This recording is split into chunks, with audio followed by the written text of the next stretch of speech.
Nostalgia can be beneficial in moderation to enhance a dying game's potential, but at what point does the nostalgia almost feel addictive and ruin what it once was? Show you off. Tonight I wanna show you off. What you got? A billion could've never bought. We gonna party like it's 30 and 12 tonight.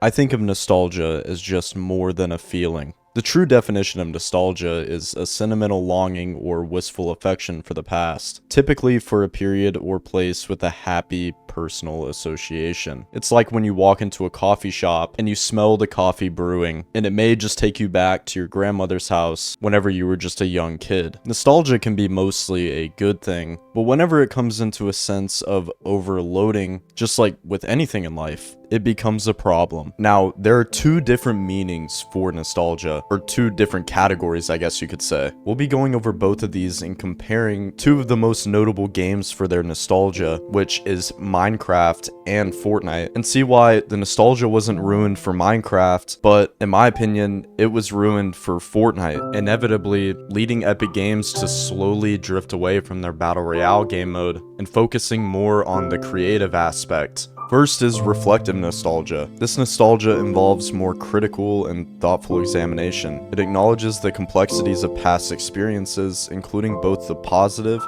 and the negative aspects. Reflective nostalgia can lead to a greater understanding of oneself and the world, as well as a more balanced perspective of the present. I'd like to think of reflective nostalgia more towards Minecraft. If you noticed, Minecraft kept a lot of things back from the original game and didn't change it, but more so looked at the negatives and blended it with a positive to create it into a better game than it once was. And obviously, Minecraft nostalgia is much different. I think mainly because the map is randomly generated, unlike Fortnite, and it's less of a PvP game. But still, even if Minecraft was a PvP game, which in some senses it is, they did a great job in enhancing the game itself and not clinging too much to the past. They really countered the negatives and enhanced more of the positives to create it into one of the best games in the world and one of the most known games in the world. Next is restorative nostalgia. This type of nostalgia focuses on the idea of returning to a simpler or idolized past. It often involves a desire to recreate past moments,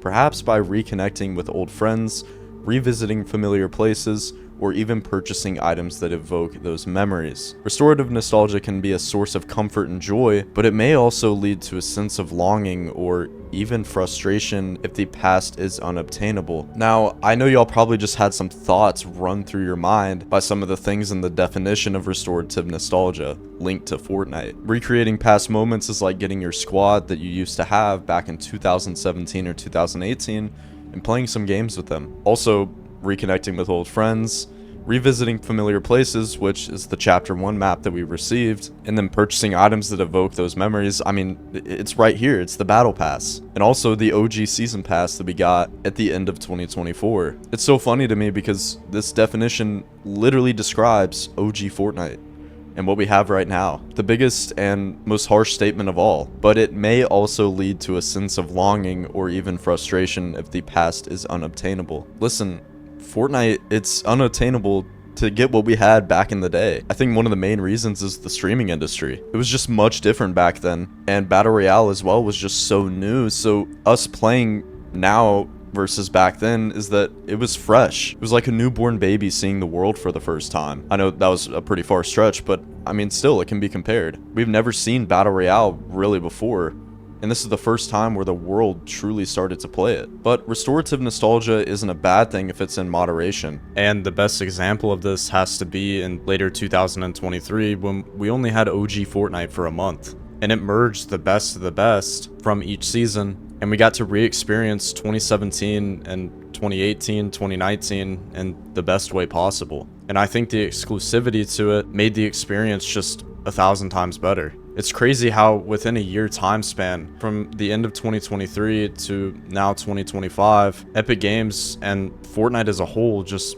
did kind of a 180. And let's see what Epic Games could have done differently, maybe using reflective nostalgia instead of restorative nostalgia, or just using a little bit of both. I also like to think of nostalgia as a roller coaster, specifically nostalgia with Fortnite Battle Royale. Epic Games used nostalgia to ride the roller coaster all the way to the top, and once it got to the peak limit of the roller coaster and fell, nothing else was really as exciting. That's why, like with nostalgia and comparing it to the roller coaster, you can't full force bring something back. Listen, in 2023, I think it was perfect that Epic Games decided to bring back the original game mode for only a month. It still gave us a nostalgic feeling for a month straight, but after that, we wanted it back. It was like an addiction. And the good thing is that a lot of the player base was still tied to Fortnite, and I don't blame Epic Games at all for using this method to bring back a lot of their player base. Except they did it not just once, not just twice, but now 3 times. And I guess 3rd time's the charm because now it's permanent. And everyone that used to play Fortnite Battle Royale back in the day isn't enjoying the game mode. The reason why is because they didn't bring back the original movement, they didn't bring back a lot of the original models, and most importantly, they didn't even bring back most of the original graphics. A lot of Fortnite OG felt very half-assed, and the game mode, after only a week, tanked in player count. I made a video about this, and it gained a lot of traction, but I got a ton of hate. A lot of people told me to wait, we haven't seen the greatest seasons, but I knew that in all reality, if the game mode stayed like this, the player count would not be good at all, and it would just keep declining. And ultimately, it would hurt Battle Royale, not just with the OG game mode, but with Battle Royale as a whole. We can even see this in the player count today, because they haven't changed anything at all, and everyone kind of just got tired and left. The community kept trying to chase the same high that they got whenever the streaming industry was just insane. Battle Royale as a whole was just brand new at the time as well, and everyone was much younger. Even if you were 20 when you started playing Fortnite Battle Royale, you probably still have nostalgia from that era. The biggest thing as well is that I've noticed that since Epic Games hasn't been able to use nostalgia to its advantage anymore, they're starting to shift away a little bit, especially with UEFN. If you don't know, UEFN is a client that allows you to make creative maps. You yourself could go do one right now. Big shocker, but Epic Games did this so that they could make more money. And they also could do less work because they could have other studios made by people that want to have a career in creating games that haven't really fully took off yet, and they can just go and make their own game mode. And I think that's Fortnite's end goal. I think Fortnite in probably 10 to 20 years, no one will really be playing Battle Royale at all. I think that Battle Royale mainly would be transitioned through all the chapters that we get, and it would solely be focused on creative maps. UEFN is an awesome client, don't get me wrong, but it's more targeted to the younger audience rather than the audience in Battle Royale. I think of Fortnite as a very split community right now. We have a lot of the creative players, which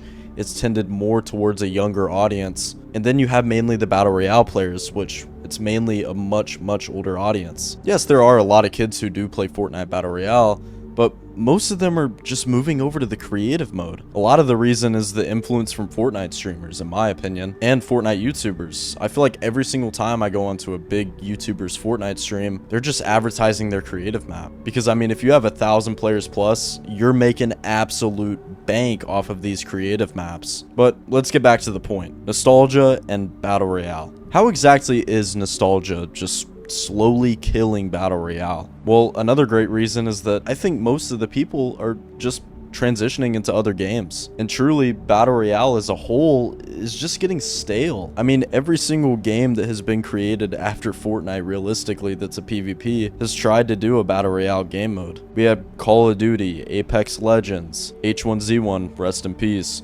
PUBG, and so many more. I enjoy Battle Royale, but I mean, I don't want to play it 24/7. I would like to go and play other PvP games that aren't, 6v6 or Battle Royale. As you may have noticed, I've also started to transition and dabble into other content like Grand Theft Auto 5, just because I feel like Battle Royale as a whole just isn't as good anymore, and I really don't enjoy it as much. And I don't know who needs to hear this, but I know one of you will be able to use this quote. There comes a time in your life when you have to choose to turn the page, write another book, or simply close it.